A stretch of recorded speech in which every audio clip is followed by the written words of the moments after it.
안녕하십니까. 오늘 수요일 아침입니다. 오늘은 욥기 31장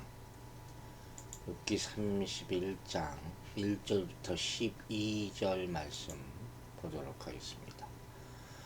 내가 내 눈과 약속하였나니 어찌 처녀에게 주목하랴. 그리하면 위에 계신 하나님께서 내리시는 분깃이 무엇이겠으며 높은 곳에 전능자께서 주시는 기업이 무엇이겠느냐. 불의한 자에게는 환난이 아니겠느냐. 행악자에게는 불행이 아니겠느냐. 그가 내 길을 살피지 아니하시느냐. 내 걸음을 다 세지 아니하시느냐. 만일 내가 허위와 함께 동행하고 내 발이 속임수에 빨랐다면 하나님께서 나를 공평한 저울에 달아보시고 그가 나의 온전함을 아시기를 바라노라. 만일 내 걸음이 길에서 떠났거나 내 마음이 내 눈을 따랐거나 내 손에 더러운 것이 묻었다면 내가 심은 것을 타인에게 먹으며 나의 소출이 뿌리채 뽑히기를 바라노라. 만일 내 마음이 여인에게 유혹되어 이웃의 문을 엿보아 문에서 숨어 기다렸다면 내 아내가 타인의 맷돌을 돌리며 타인과 더불어 동침하기를 바라노라. 그것은 참으로 음란한 일이니 재판에 회부될 죄악이요 멸망하도록 사르는 불이니 나의 모든 소출을 뿌리채 뽑기를 바라노라. 아멘. 오늘 본문에서 욥은 먼저 자신이 이제까지 살아가면서 육신의 정욕을 따라서 산 적이 없다 이렇게 주장하는 거죠. 이런 관점을 또 바꿔서 자기 변호를 하고 있는 것이죠. 친구들이 전에 그랬잖아요. 무죄한 죄, 은밀한 죄가 욥의 고난이 원인이다. 이렇게 말한 걸 또 생각하고 거기에 대해서 나는 그런 은밀한 죄를 저지른 적이 없다. 이렇게 증명을 하고자 하는 거죠. 욥은 이번 일을 계기로 해서 정말 자기 자신을 돌아보는 거예요. 모든 면을 살펴보는 그리고 점검하고 있는 그런 장면을 지금 볼 수가 있죠. 그런 여러 가지 가정법을 사용한 질문을 통해서 일찍부터 음탕한 눈으로 처녀를 바라보지 않았다. 이렇게 다짐하고 또 그러한 다짐을 이제까지 성실하게 지켜왔다고 주장합니다. 이것도 중요한 거죠. 마음에 품은 그런 생각이 나쁜 것을 얘기하는 거죠. 예수님은 음욕을 품고서 여자를 바라보는 자마다 마음으로 이미 가늠한 거라고 얘기하셨어요. 욥의 지금 경건이라는 것은 얼마나 철저하고 엄격한 잣대로 지금 자기를 바라보고 있느냐 하는 것이죠. 눈이 범하는 죄를 다스려 왔다. 보이는 거 이거 어떻게 해요? 그 요새 정말 많잖아요.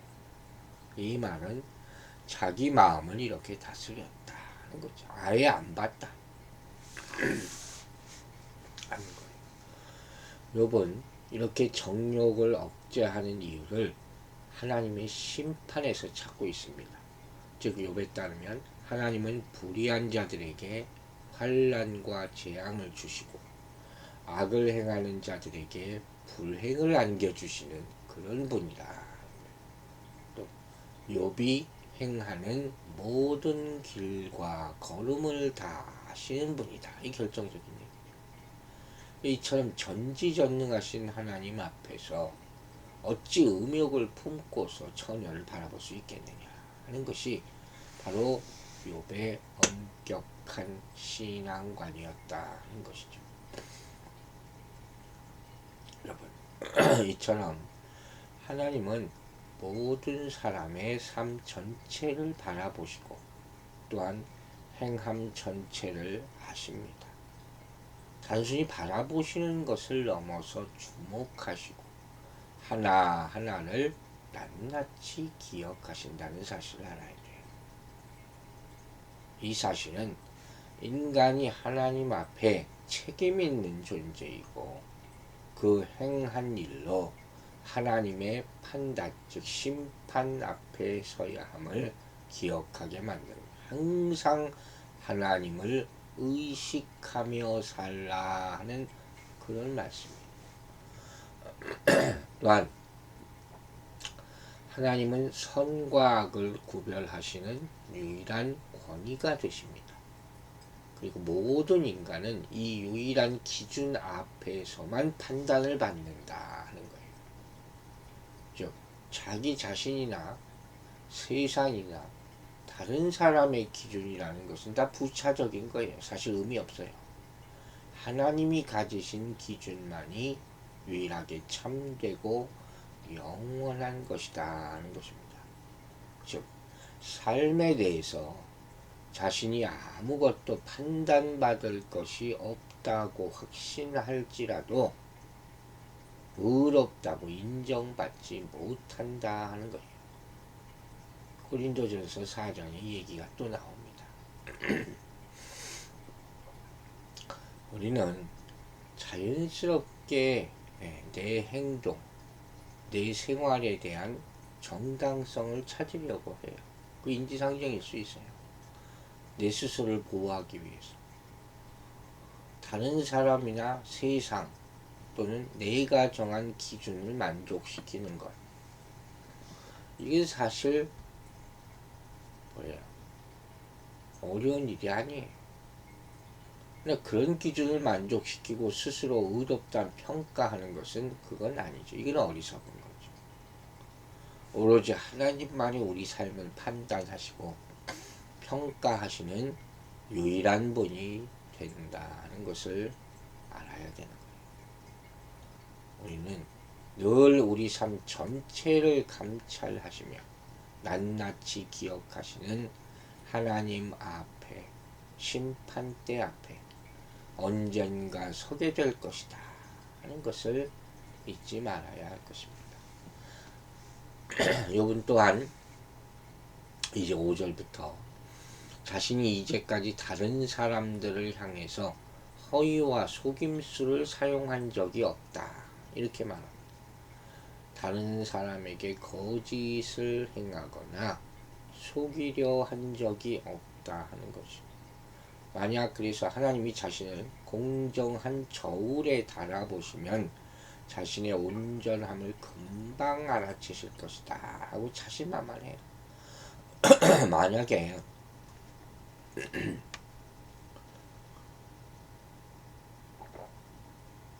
그가 정말 친구들의 비난처럼 허위와 속임수로 가득한 삶을 살았다면 하나님이 모든 것을 아시고 그에 상응한 벌을 내리셨을 것이다 하는 말이죠. 그러니까 이제까지 욥은 친구들의 비난과는 반대로 오히려 흠없고 의로운 삶을 살았음을 주장하는 그런 모습입니다. 이게 기도라면 사실 이런 기도는 쉽지 않죠. 욥의 좌절과 분노가 깊어가는 이유는 사실 자신의 순전함을 확신하고 있었기 때문이거든요. 근데 친구들은 계속 비난을 하니까. 물론 그의 변명 중에 드러난 자기의라는 것이 교만이라면 이건 잘못된 거예요. 하나님 앞에 회개해야 될 부분이죠.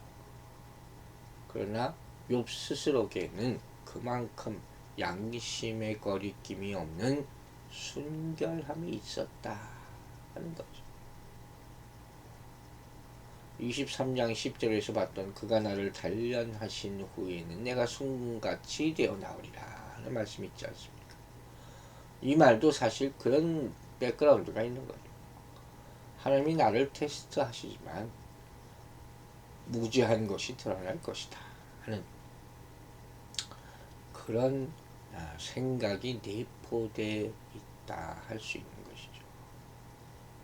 그러나 이것이 교만이 되면 안 되죠. 바울 사도도 보면 율법은 흠이 없는 자라고 자부했다 그랬거든요. 그러니까 이게 어떻게 되면 신앙을 지키는 힘이 될 수도 있지만 교만이 돼서는 안 된다 하는 것이죠. 중요한 것은 깨끗한 것이 곧 힘이다 하는 말씀이에요.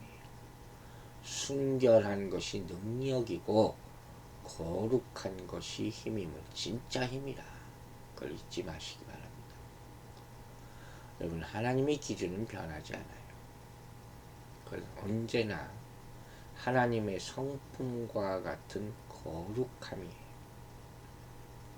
하나님의 공정한 심판대 앞에 설 것이라는 사실은 그래서 한편으로 우리를 안독해 하기도 하는 것이죠.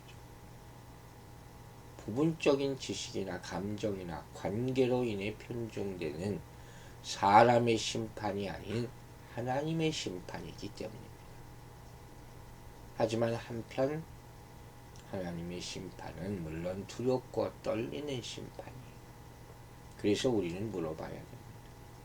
하나님의 공평한 심판대 앞에 설 준비가 되어 있는가 하는 거예요. 이것이 바로 오늘 말씀의 주제가 되는 거예요.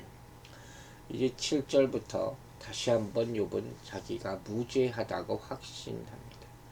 자신의 걸음이 올바른 길에서 떠났거나 자신의 마음이 통제력을 잃은 채로 눈에 보이는 대로 행했거나 자신의 손에 더러운 것이 묻었다면 자기가 심은 것을 다른 사람들이 먹고 자신의 소출이 뿌리채 뽑혀도 괜찮다. 그걸 마땅한 것이다. 이렇게 얘기해요.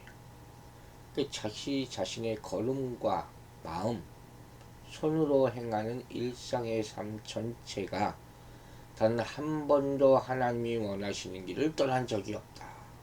대단한 지금 고백을 하고 있는 것이죠. 또 9절부터 간음죄에 대해서도 부인을 합니다.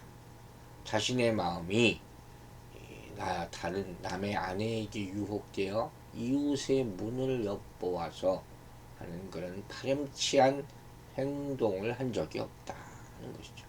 여기 나오는 문, 맷돌, 무릎 꿇다, 이건 다 남녀 간의 성행위를 의미하는 그런 완곡한 표현이에요. 개역개정에는 완전히 이걸 동침하다 이렇게 표현하고 있잖아요. 좀 간음죄죠.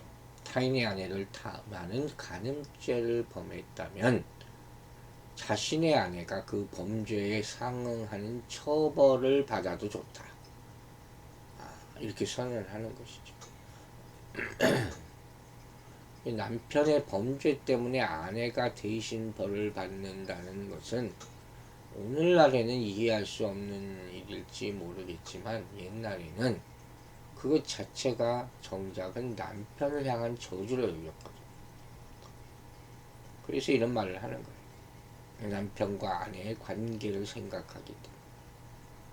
그래서 아내가 이처럼 중대한 수치를 당하는 것은 곧 남편이 수치를 당하는 것과 다름없이 생각했다 하는 것이죠. 이제 11절부터 욥은 10절의 저주 선언과 별도로 만일 자신이 그처럼 파렴치한 간음죄를 범했다면 자신에게도 이제 그에 못지않은 저주가 임할 것이다. 이렇게 말합니다. 이 간음죄라는 것이 참 음란한 행위잖아요. 그래서 마땅히 재판장에게 벌을 받아야 하는 중죄라 하는 것이고 모든 것이 다 송두리째 멸망하도록 산 불길과도 같은 것이기에 만약 자신이 그런 범죄를 저질렀다면 그 강한 불길이 자신의 모든 소출을 다 태워버려도 괜찮다. 이렇게 자신을 합니다. 저주하는 거죠. 간음죄의 가증성과 그로 인한 재앙들을 일종의 저주를 선언하는 것으로 표현하는 것이죠. 욥은 그 정도로 자신의 무죄를 확신하고 있었다 하는 거죠. 그러면서 자기 생명과 모든 삶을 하나님의 손에 다 맡기고 있는 거예요.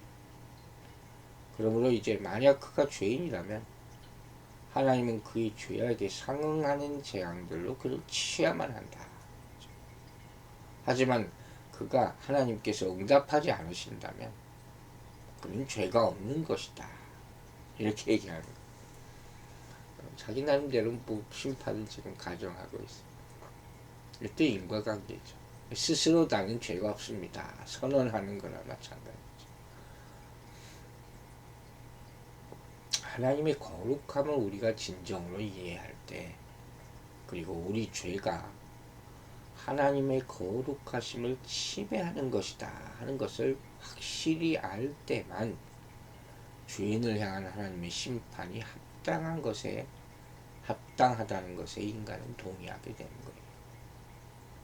그리고 그때에만 우리가 받을 형벌 대신에 받으신 주님의 은혜와 주님을 보내신 하나님의 사랑도 바르게 이해할 수 있는 것입니다. 우리가 누구를 뭘 판단을 합니까? 내 스스로도 내 마음대로 판단할 수 없는 거예요. 오로지 하나님만이 우리를 마지막 때에 심판할 것입니다. 두려움과 떨림을 가지고 내 믿음을 지키면서 하루하루 그때를 바라보며 사는 모두가 되기를 주의 이름으로 축원합니다. 기도하겠습니다. 하나님 아버지, 오늘도 주님 앞에서 하루를 시작합니다. 나를 돌아보고 하나님을 바라봅니다. 주의 빛이 비춰질 때 다 우리의 죄가 드러날 것이고 우리 입술의 변명이 무슨 의미가 있겠습니까? 다만 겨자씨만한 믿음이라도 지키게 하여 주시고 그 믿음이 우리의 악한 생각, 마음에 품은 더러운 것들을 다 걸러내고 씻겨낼 수 있도록 힘이 되게 도와주시옵소서. 오직 깨끗함과 거룩함만이 힘이 된다고 했습니다.